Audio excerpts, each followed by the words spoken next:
Assalamualaikum warahmatullahi wabarakatuh. Bismillah, alhamdulillah, wassalatu wassalamu ala rasulillah, amma ba'd.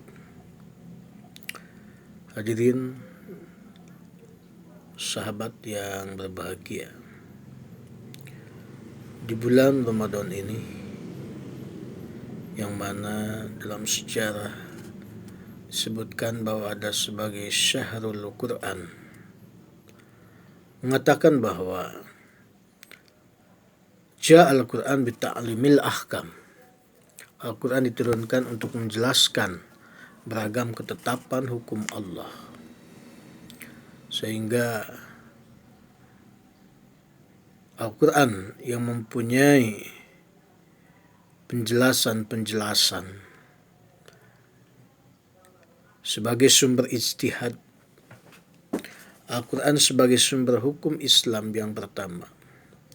Meskipun dalam mazhab Al-Mu'tazilah dikatakan bahwa al-aqlu wa sumber Islam, sumber hukum juga. Tapi itu terlepas dari kita sebagai orang yang meyakini atau tidak. Dalam An-Nahl ayat 89 dikatakan, wa nazzala 'alaikal kitaba tibyanan likulli syai'in wa huda wa rahmah wa busyra lil muslimin. Al-Quran diturunkan sebagai rahmat, sebagai pembawa kabar gembira bagi orang yang berserah diri. Jadi kita ketika berserah diri, insya Allah akan mendapatkan rahmat dari Allah Subhanahu wa ta'ala.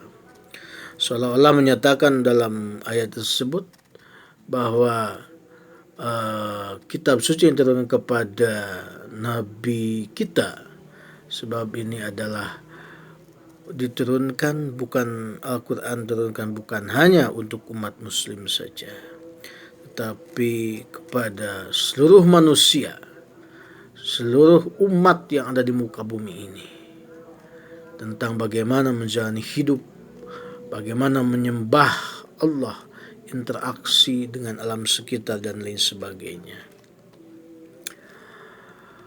Sebab dalam Al-Quran, dalam berijtihad, kita mengenal bahwa istinbatul ahkam bil akidah wal syariah. Ketika kita mencari berijtihad dalam akidah, kebenaran hanyalah satu. Tapi ketika kita berijtihad dalam masalah syariah, kebenaran bisa berbeda-beda, bisa banyak. Itu tergantung bagaimana kita memilih yang mana. Itu bagaimana kita meyakini, bagaimana kita senantiasa yakin, percaya pada pendapat itu, terlepas dari bagaimana istinbatul ahkamnya atau tatbikil ahkamnya. Sahabat yang berbahagia, contoh ketetapan dalam Al-Quran, satu ayat 173 Al-Baqarah, Allah mengharamkan bangkai darah, bangkai daging babi dan lain sebagainya. Ini adalah ada sebuah mafhum mukhalafahnya. Dalam ayat tersebut mempunyai pemahaman bahwa haram dimakan semuanya kecuali adalah terpaksa. Kemudian hukum syariat, konsep kemanusiaan ya yang ada dalam surah Makkiyah dan Madaniyah. Surah Makkiyah bisa dengan senantiasa dimulai ya ayuhan nas, dan Al-Madaniyah ya ayyuhallazina amanu. Tapi jangan lupa bahwasanya ada juga ayat surah Makkiyah yang dimulai dari ya ayyuhallazina amanu, dan ada surah Madaniyah ya yang dimulai dari ya ayuhan nas. Marilah silakan kita cari. Kemudian jadi dalam Al-Quran yang diwahyukan melalui Jibril itu merupakan mata air pengetahuan, mata air pengetahuan melalui dirinya kita, kemudian diwahyukan kepada Nabi Muhammad, yang mana kita bisa memahami hukumnya, kemudian karyanya, ribuan karya umat muslim, para ahli hukum ya, yang berbeda pandangan perihal rahasia kehendaknya.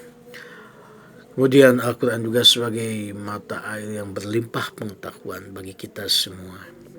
Semakin dalam orang mempelajarinya, semakin kagum dibuatnya, sampai-sampai ingin bersamanya para pencari hukum yang merupakan tempat bersandar. Dalam Al-Quran, yang menurut para ahli tafsir bahwa 90% ke atas adalah ayatnya bersifat zonni, artinya bisa dikembangkan, bukan dikembangkan, tapi ini harus mustahid, bisa berbeda-beda macam ataupun berbeda pandangan. Tetapi kita jangan lupa, ya, jangan lupa untuk beristihad, tetapi ketika kita mempunyai unsur ataupun syarat istihad, kita tidak boleh.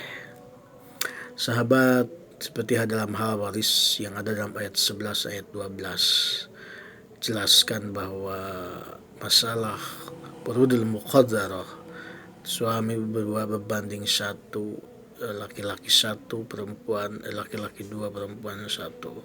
Tapi jangan lupa dalam ulama kontemporer juga dikatakan,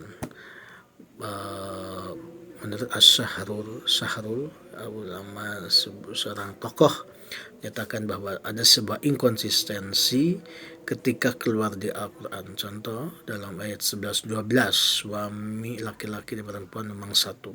Tapi ketika ada masa Growen itu para ahli waris menyatakan bahwa itu adalah sebuah yang tidak sesuai, inkonsistensi dengan antara laki-laki dua bagian dan perempuan satu, dan bisa jadi itu ada unsur tipu menipunya.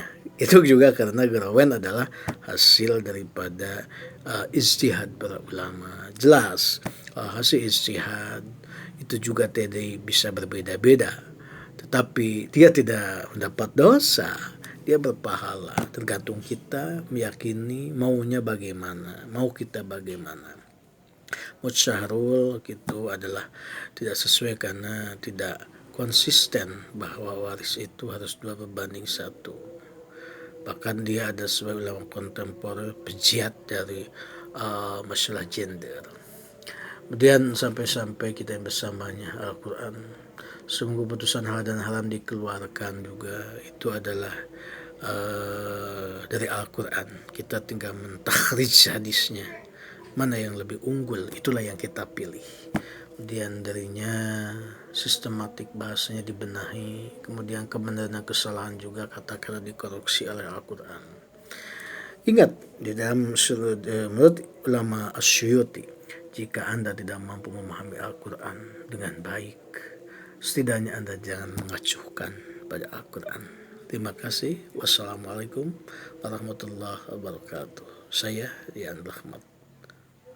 Selamat malam. Wassalam.